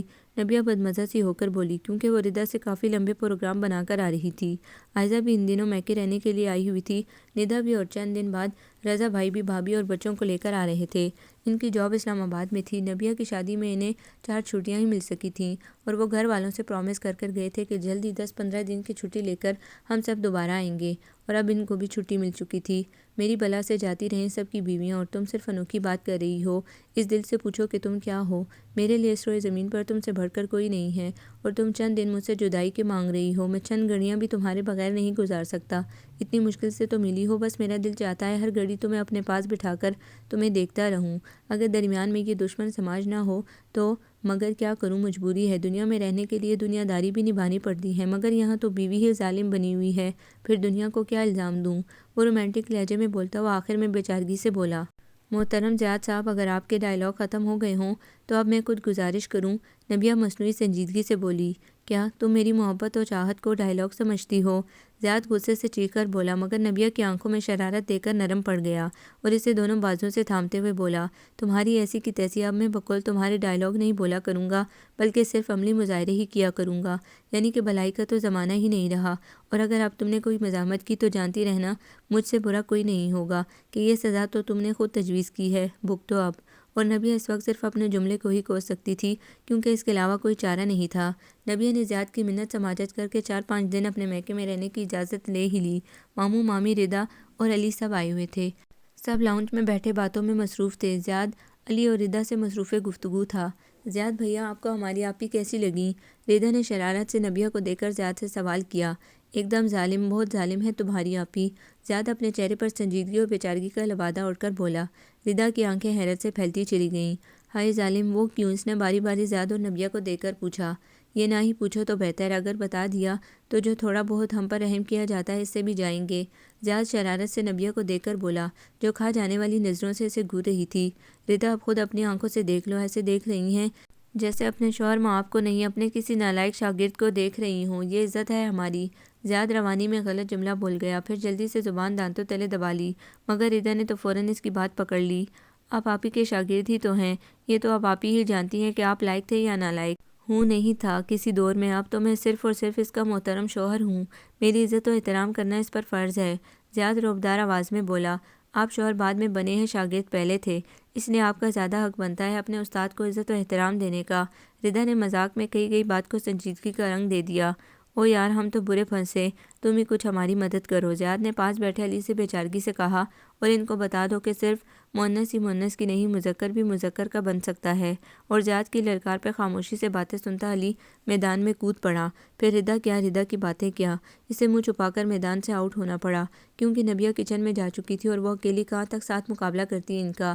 نبیہ جب ماموں وغیرہ کے ساتھ گھر میں داخل ہوئی تو ندا، عائزہ بھابی، جنید بھائی اور رضا بھائی لان میں بیٹھے انہی کے منتظر تھے۔ نبیہ، جو زیاد کی اداسی کے خیال سے چپ سی تھی، ایک دم سے فریش ہو گئی۔ وہ سب سے پرجوش طریقے سے گلے ملی۔ آدھی رات تک سب لان میں بیٹھے گپے ہانکتے رہے۔ شدید گرمی کا موسم تھا، اس لیے لان کی ٹھنڈی اور تازہ ہوا سب کو ہی بھلی لگ رہی تھی۔ مامی کئی بار آ کر انہیں سونے کا کہہ چکی تھی، مگر وہ بس کچھ دیر اور کہہ کر ٹال جاتے۔ رات کا تقریباً 1:30 بج گیا۔ اب کی بار مامی نے باقاعدہ ڈانٹ پلائی تو پھر کہیں جا کے محفل برخاست ہوئی۔ عائزہ اور جنید کو بھی یہی روک لیا گیا، اور نبیہ کی تو عید ہی ہو گئی۔ وہ ساری رات باتوں میں مگن رہیں۔ جب صبح ہونے میں کچھ دیر باقی تھی تب دونوں کی آنکھ لگی۔ ابھی وہ سونے کی تیاری کر رہی تھی جب ماموں دستک دے کر اندر داخل ہوئے۔ وہ حیرانی سے ماموں کو اپنے کمرے میں آتے ہوئے دیکھنے لگی اور جلدی سے بیڈ سے نیچے اتر کر کھڑی ہو گئی۔ ماموں جی، آپ مجھے بلا لیا ہوتا، وہ جلدی سے بولی۔ بیٹا ریلیکس ہو کر بیٹھو، پریشان ہونے کی ضرورت نہیں ہے۔ پھر کیا ہوا اگر میں خود آ گیا ہوں؟ وہ اسے بٹھا کر خود بھی بیٹھ گئے۔ چند رسمی سی باتوں کے بعد وہ بولے، بیٹا یہ ڈائری ہے ثانیہ، یعنی تمہاری ماں کی امانت تھی میرے پاس۔ اپنی وفات سے کچھ دن پہلے اس نے یہ میرے حوالے کی تھی۔ اس کا کہنا تھا کہ جب میری بیٹی ذرا سمجھدار ہو جائے گی تو یہ اس کے حوالے کر دی جائے۔ بیٹا میں نہیں جانتا کہ اس میں کیا ہے، اور نہ ہی میں نے یہ کبھی جاننے کی کوشش کی ہے، کیونکہ ثانیہ سمجھدار تھی۔ اگر وہ مجھے اس ڈائری کے متعلق بتانا چاہتی تو بتا سکتی تھی، مگر ہو سکتا ہے کوئی ایسی بات ہو جو مجھے نہ بتانے والی ہو۔ ماں بیٹیوں کی ہزاروں ایسی پرائیویسی ہوتی ہے جو دوسروں کو بتانے والی نہیں ہوتی، اور نہ ہی میں تمہیں فورس کروں گا۔ اگر کسی قسم کی پریشانی ہوئی تو ضرور بتانا بیٹا، اپنی ماں کی طرح خود ہی اندر پریشان نہ ہوتی رہنا۔ پریشانی شیئر کر لینے سے آدھا غم ہلکا ہو جاتا ہے، یا جو مناسب سمجھو وہی کرنا۔ اپنی بات ختم کر کے انہوں نے ڈائری اس کے ہاتھ میں دی اور اس کے گال پر پیار سے تھپکی دے کر چلے گئے۔ نبیہ بیڈ پر بیٹھ کر کچھ دیر خاموش نظروں سے ڈائری کو دیکھتی رہی، پھر بیڈ پر نیم دراز ہو کر ڈائری کھولی۔ ڈائری میں سے کچھ کاغذ نکل کر اس کے سینے پر گرے۔ اس نے ڈائری ایک طرف رکھ کر سب سے پہلے کاغذ کھولے۔ وہ نکاح کے کاغذات تھے۔ اس نے تجسس سے نام ڈھونڈے کہ یہ کس کے نکاح کے کاغذات ہیں، اور نام پڑھنے کے بعد وہ کرنٹ کھا کر اٹھ کر بیٹھ گئی۔ اس نے ایک بار نام پڑھے، 2 بار، 6 بار، اور اس کی نگاہوں کے سامنے صرف وہی لفظ گھومنے لگے، شمان رحمانی، ولد حشام رحمانی، زیاد فخر سبحانی۔ اسے پورا کمرہ گھومتا ہوا محسوس ہوا۔ اسے ایسا لگا جیسے پوری کی پوری چھت اس پر آ گری ہو۔ اس نے کاغذات ایک طرف رکھے اور بے چینی سے ڈائری کھول کر پڑھنے لگی۔ ڈائری میں سیاہ حروف میں مختصر سی تحریر درج تھی، جان سے پیاری نبیہ شمان حشام۔ بیٹا خدا تمہیں ہمیشہ اپنی حفظ و امان میں رکھے۔ میں جانتی ہوں کہ اس انکشاف کے بعد تمہاری کیا حالت ہوگی، لیکن بیٹا یہ ایک کڑوا سچ ہے جو کسی طور نہیں چھپایا جا سکتا۔ تمام حقائق میں نے اس ڈائری میں درج کر دیے ہیں، اور کچھ حقائق تمہارے پاپا کی ڈائری میں درج ہیں، جو میرے بیڈ کے سائڈ دراز میں رکھی ہوئی ہے، اور اس کی چابی اسی ڈائری کی جلد کے کور میں ہے۔ یہ ڈائری پڑھنے کے بعد وہ بھی پڑھ لینا، اور پھر جو مناسب سمجھو فیصلہ کرنا، اور اگر خود کچھ سمجھ میں نہ آئے تو مہیب بھائی کو بتا دینا، وہ یقیناً تم سے بہتر فیصلہ کریں گے۔ میں نے ان کو اس لیے کچھ نہیں بتایا کہ وہ وقت سے پہلے ہی پریشان نہ ہو جائیں۔ اب تو تمہاری شادی کی عمر ہو چکی ہے، اس لیے اب ان کو بتا دینا مناسب ہوگا، یا تم جو مناسب سمجھو کرنا، مگر کوئی ایسا قدم نہ اٹھانا جس سے بعد میں شرمندگی اور پچھتاوے کے کچھ نہ رہ جائے۔ فقط تمہارے لیے دعا گو، ثانیہ حشام۔ نبیہ نے اپنے باپ کی ڈائری بھی نکال لی تھی۔ دونوں ڈائریوں میں لکھی تحریر بار بار پڑھی، اور اس نے فیصلہ کیا کہ ابھی وہ ماموں کو کچھ نہیں بتائے گی، کیونکہ ماموں تو سب کچھ جاننے کے بعد کسی صورت نبیہ کو ان لوگوں کے حوالے نہ کرتے اور فوراً خلا لینے کا سوچتے، اور نبیہ تھی تو اسی گھر کی بیٹی، اس کے طلاق لینے سے ندا اور ردا کے مستقبل پر برا اثر پڑتا، کیونکہ ایسی باتیں کسی سے چھپی تو نہیں رہتی، اور ردا کے لیے آنے والے لوگ ضرور اس کی طلاق کے متعلق سوال کرتے کہ کیوں ہوئی، کس طرح ہوئی، کیا مسئلہ ہو گیا تھا؟ کچھ اس قسم کے سوالوں سے بچنے اور کچھ ندا اور ردا کے مستقبل کے لیے وہ خاموش ہو گئی اور مما کی طرح سب کچھ اپنے سینے میں ہی دفن کر گئی۔ اس نے سوچا تھا کہ ردا کی شادی کے بعد میں بے فکر ہو کر سب کچھ ماموں کو بتا دوں گی، کیونکہ پھر کسی قسم کی پریشانی اور خطرہ نہیں رہے گا، مگر انسان جو سوچتا ہے وہ کبھی نہیں ہوتا۔ ماموں نے ڈائری دینے کے بعد اس سے کوئی سوال نہیں کیا تھا، وہ ایسے بن گئے تھے جیسے وہ ڈائری کے متعلق کچھ جانتے ہی نہ ہوں، اور نبیہ نے سکون کا سانس لیا، مگر اندر سے وہ پہلے جیسی پرسکون نہیں رہی تھی، اور اپنی ہر بات عائزہ سے شیئر کرنے والی نبیہ یہ راز اپنے سینے میں ہی دفن کر گئی۔ اس کا شدت سے جی چاہا کہ وہ زیاد کو سب کچھ بتا دے کہ اصل حقیقت کیا ہے، مگر پھر یہ سوچ کر رک گئی کہ یہ شخص جس نے ابھی شمان کو دیکھا بھی نہیں ہے تو ابھی سے اتنی نفرت جتا رہا ہے، جب اس کو شمان کے بارے میں پتہ چل جائے گا تو پھر یہ اس کا کیا حشر کرے گا۔ وہ چپ چاپ زیاد کی شمان اور اس کے والدین کے بارے میں نفرت و بیزاری سنتی رہی۔ وقت گزرنے کے ساتھ ساتھ زیاد کی دیوانگیاں بڑھتی چلی گئیں۔ شادی کو 6 ماہ گزرنے کے باوجود اس کی شدت اور دیوانگیوں میں کوئی فرق نہ آیا۔ پھر نبیہ پریگننٹ ہو گئی، اسے اسی دن کا انتظار تھا۔ زیاد نے سنا تو دیوانہ ہی ہو گیا، سارے گھر والے بہت خوش ہوئے، مما تو ایسے اس کی کیئر کرنے لگی جیسے بچوں کی جاتی ہے۔ نبیہ 1-2 دن رہنے کے لیے اپنے میکے آئی اور یہیں سے اس نے اپنے بنائے گئے منصوبے کا آغاز کیا۔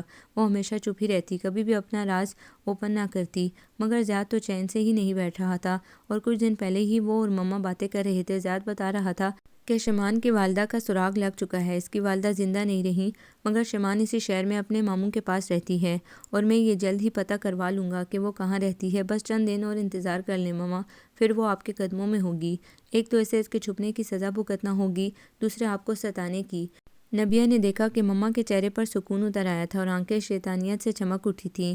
اسے ایک دم سے زیاد اور مما سے شدید نفرت محسوس ہوئی کہ یہ بظاہر اتنے محبت کرنے والے لوگ اندر سے اتنے گھٹیا ہیں۔ قصور زیاد کے نہیں، قصور تو اس کی ماں کا ہے، جس نے خود سے من گڑت قصہ سنا کر اپنے بیٹے کے اندر اتنا زہر بھر دیا ہے۔ زیاد کی جگہ کوئی اور شخص ہوتا تو اس کا ری ایکشن بھی کچھ اسی قسم کا ہوتا، کیونکہ ماں کی بے آبروئی چاہے کسی بھی دور میں کی گئی ہو، بیٹا کبھی نہیں بھولتا، اور اس نے تو اپنے بیٹے کو یہ بھی باور کرا دیا تھا کہ وہ آج تک اپنی ذلت بھولی نہیں ہے، ابھی تک ایک ایک حرف اس کے دل پر رقم ہے، اور ہر بیٹا یہ حرف مٹانے کی کوشش کرے گا۔ اب یہ تو وقت اور حالات پر منحصر ہے کہ وہ یہ حروف مٹانے کے لیے کون سا طریقہ اختیار کرتے ہیں، اور نبیہ نے وہیں بیٹھے بیٹھے سوچ لیا تھا وہ پریگننٹ ہونے کے بعد زیاد کو سب کچھ بتا دے گی۔ اس نے یہ پیریڈ اس لیے چنا کہ اگر وہ کوئی فیصلہ کرے تو نہایت سوچ سمجھ کر کرے، اور بیگم سبحانی کو پوتے پوتیوں کا بہت شوق ہے، اس لیے وہ اس پر ظلم کرنے سے پہلے اپنے آنے والے پوتے پوتی کے بارے میں ضرور سوچے گی، اور اب وہ اپنے بنائے گئے منصوبے کا پایہ تکمیل تک پہنچانے کا سوچ رہی تھی۔ وہ اپنے کمرے میں گئی اور دروازہ لاک کرنے کے بعد تسلی سے بیٹھ کر زیاد کے بیڈ روم کے فون سیٹ کا نمبر رنگ کیا۔ فون زیاد نے ہی ریسیو کیا۔ اس نے دوپٹہ ہونٹوں پر رکھ کر اپنی آواز اور لہجہ بالکل بدل لیا اور زیاد کے ہیلو کہتے ہی بولی، سنا ہے آپ شمان رحمانی سے ملنا چاہتے ہیں؟ ادھر بے چینی سے پوچھا گیا۔ ہاں ملنا چاہتا ہوں میں شمان رحمانی سے۔ کہاں ہے وہ، آپ جانتی ہیں اسے؟ ہاں میں شمان رحمانی ہی بول رہی ہوں، اور اگر آپ مجھ سے ملنا چاہتے ہیں تو کل شام 5 بجے فلاں فلاں جگہ پر آ جائیے گا، میں ان وقت پر وہاں پہنچ جاؤں گی۔ اس نے اپنی بات پوری کر کے ریسیور رکھ دیا اور ادھر سے زیاد ہیلو ہیلو کرتا رہ گیا۔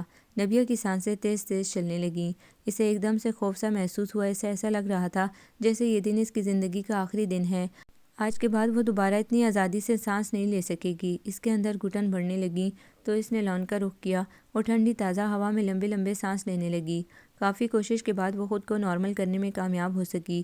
اگر یہ شخص مجھے قبول کر لیتا ہے، وقتی طور پر ہی صحیح، مگر اس کے اندر انتقام اور نفرت کی جو آگ ہے وہ کبھی نہ کبھی کسی نہ کسی لمحے بھڑک سکتی ہے، اور کیا اب میں اس شخص کی نفرت سہ پاؤں گی جو اب تک مجھے صرف محبت و احترام دیتا رہا ہو، بلکہ عشق کے دعوے کرتے رہا ہو؟ اس نے ابھی مجھے دیکھا نہیں ہے، یہ بھی سچ شکر کہ میں نے اپنے آپ کو مکمل طور پر چھپا رکھا ہے، سارا چہرہ نقاب کے پیچھے چھپا ہوا ہے، آنکھوں پر بلیک گلاسز، ہاتھ تو میرے ویسے ہی چادر کے اندر ہیں، اور پاؤں میں شوز اس قسم کے سارے پاؤں چھپے ہوئے ہیں۔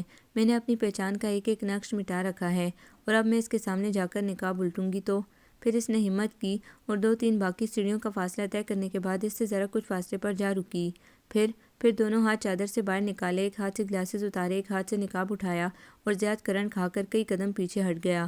وہ حیرت و بے یقینی سے نفی میں سر ہلاتا ہوا بولا، تم بیا؟ نہیں، یہ نہیں ہو سکتا، تم شمان رحمانی نہیں ہو، تم بیا زیاد ہو، صرف بیا زیاد۔ کہہ دو بیا کہ تم مذاق کر رہی ہو، کہہ دو پلیز۔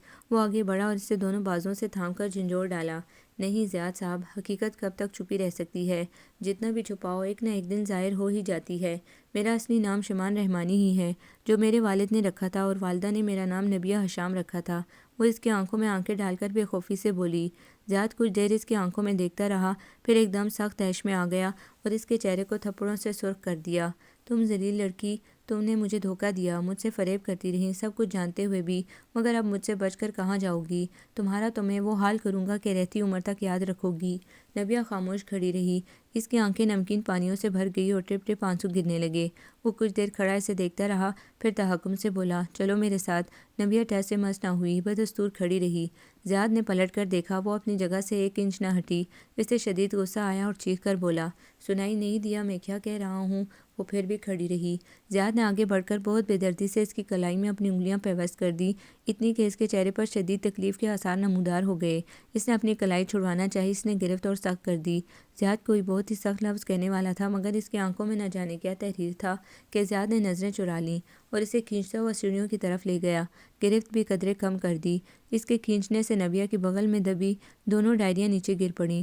کچھ گرنے کی آواز سن کر زیاد نے پلٹ کر دیکھا، 2 ڈائریاں فرش پر گری ہوئی تھیں۔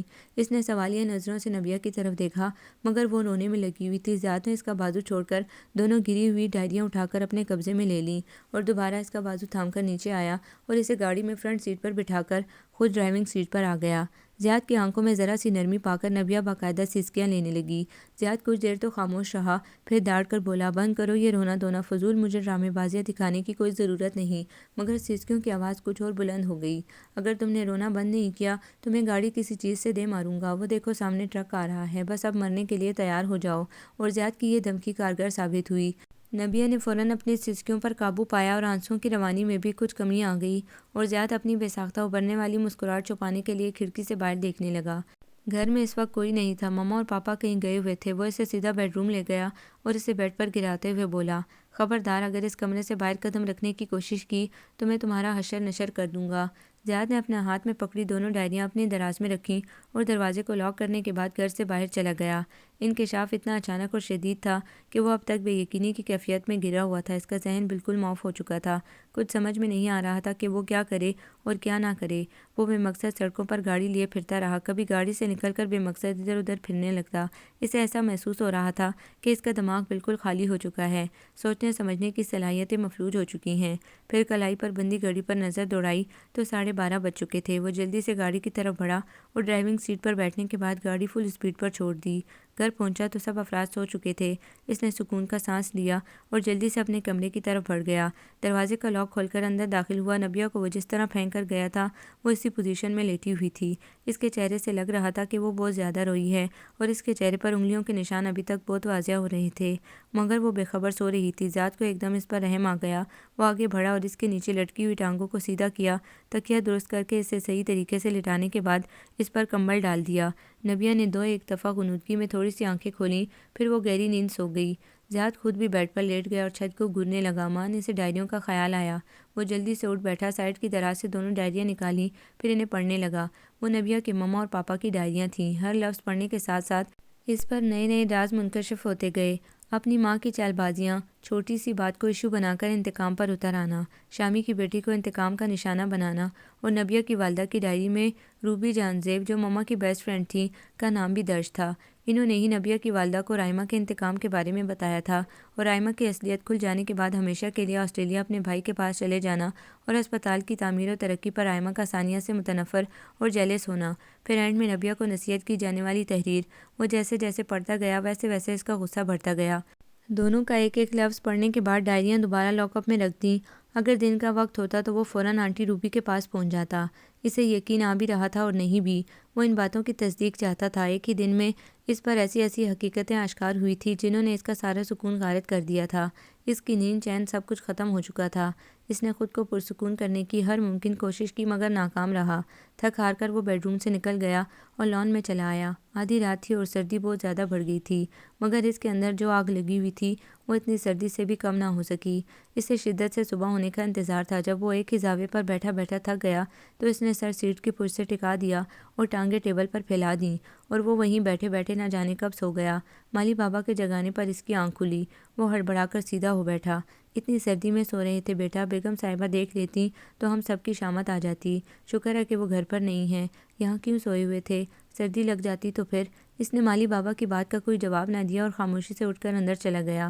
نبیہ ابھی تک سو رہی تھی۔ اس نے سیدھا واش روم کا رخ کیا۔ ہاتھ منہ دھونے کے بعد وہ کافی حد تک فریش ہو گیا۔ بال بنانے کے بعد ملازم کو چائے اور اخبار کا کہہ کر خود صوفے پر جا بیٹھا۔ تھوڑی دیر بعد ملازم چائے لے کر آ گیا۔ چائے پینے کے بعد وہ اخبار پڑھنے میں مصروف ہو گیا۔ وہ جتنا وقت گزرنے کا انتظار کر رہا تھا، وقت اتنا ہی رینگ رینگ کر گزر رہا تھا۔ اخبار بھی اس نے بہت بے دلی سے پڑھا۔ کافی جان لیوا انتظار کے بعد 9 بجے اور وہ جلدی سے کھڑا ہو گیا اور ڈریسنگ ٹیبل کے سامنے کھڑے ہو کر ایک بار پھر اپنے بال بنانے لگا۔ نبیہ کی آنکھ کھل گئی۔ وہ ڈریسنگ ٹیبل کے آئینے سے اسی کو دیکھ رہا تھا۔ ہیئر برش ٹیبل پر پھینک کر وہ نبیہ کی طرف آیا اور کچھ دیر اسے سنجیدہ نظروں سے دیکھتا رہا، مگر نبیہ اس کی طرف نہیں دیکھ رہی تھی۔ اس کی نظریں چھت پر تھیں۔ وہ کچھ دیر خاموش رہا، پھر بولا، اٹھو اور ناشتہ کر لو، ماما گھر پر نہیں ہیں، میں ضروری کام سے جا رہا ہوں، بھوکی نہیں رہنا، سن لیا نا، میں اماں صغیرہ سے آ کر پوچھ لوں گا۔ وہ اس سے تحکم بھرے انداز میں کہتا دروازے کی طرف بڑھ گیا۔ پاپا ڈائننگ ٹیبل پر بیٹھے ناشتہ کر رہے تھے۔ اسے بغیر ناشتہ کیے باہر جاتا دیکھ کر آواز دے ڈالی، ادھر آؤ بیٹا، کہاں جا رہے ہو؟ وہ بیزاری سے پلٹ کر ان کے پاس آیا اور اپنی بیزاری چھپاتے ہوئے بولا، پاپا میں ناشتہ کر چکا ہوں اور ایک کام سے جا رہا ہوں، مگر اماں تو کہہ رہی ہیں تم نے ناشتہ نہیں کیا، صرف ایک کپ چائے کا ہی پیا ہے۔ پاپا نے مزید استفسار کیا۔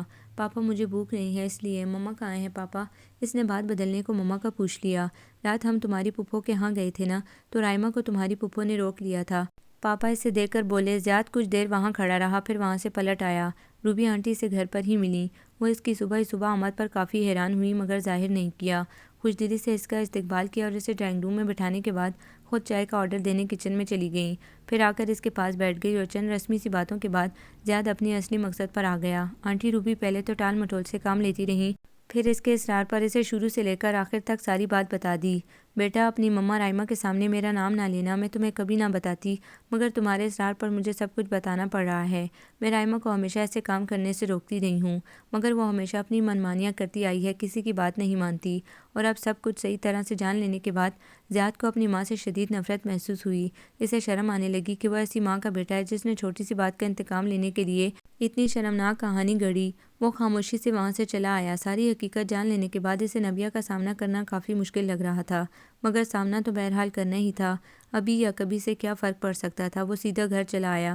مما ابھی نہیں لوٹی تھی اور نبیہ صبح سے بیڈ روم میں ہی بند تھی۔ وہ بیڈ روم میں ہی چلا آیا۔ نبیہ صوفے پر بیٹھی میگزین کی ورقگردانی کر رہی تھی۔ وہ خاموشی سے چلتا ہوا اس کے پاس آ کر بیٹھ گیا۔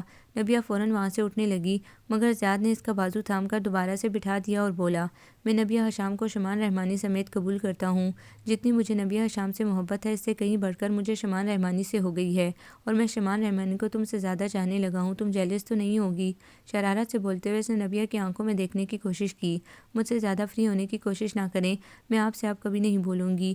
نبیہ اپنا چہرہ دوسری طرف موڑتے ہوئے بولی، کبھی کی کبھی پر اٹھا رکھو، فی الحال تو میری بات سن لو کہ میں سب کچھ جان چکا ہوں مما کے بارے میں بھی، مگر میری مجبوری یہ ہے کہ میں مما سے نفرت نہیں کر سکتا، چاہوں تو بھی نہیں، کیونکہ وہ جیسی عورت بھی صحیح ہیں تو میری ماں، مجھے جنم دینے والی، میرے لیے تکلیفیں سہنے والی، مگر مجھے اب ان پر بالکل اعتبار نہیں رہا اور اب نہ ہی کبھی آ سکتا ہے۔ یہ سب کچھ جان لینے کے بعد میں انہیں معاف کر چکا ہوں، کیونکہ اس عمر میں ان کے چہرے سے نقاب اتار کر انہیں شرمندگی کی زندگی نہیں دینا چاہتا، اور ان کے لیے یہی سزا کافی ہے کہ ان کا اکلوتا بیٹا ان کی ساری اصلیت جان چکا ہے اور اب کبھی اس پر اعتبار نہیں کرے گا۔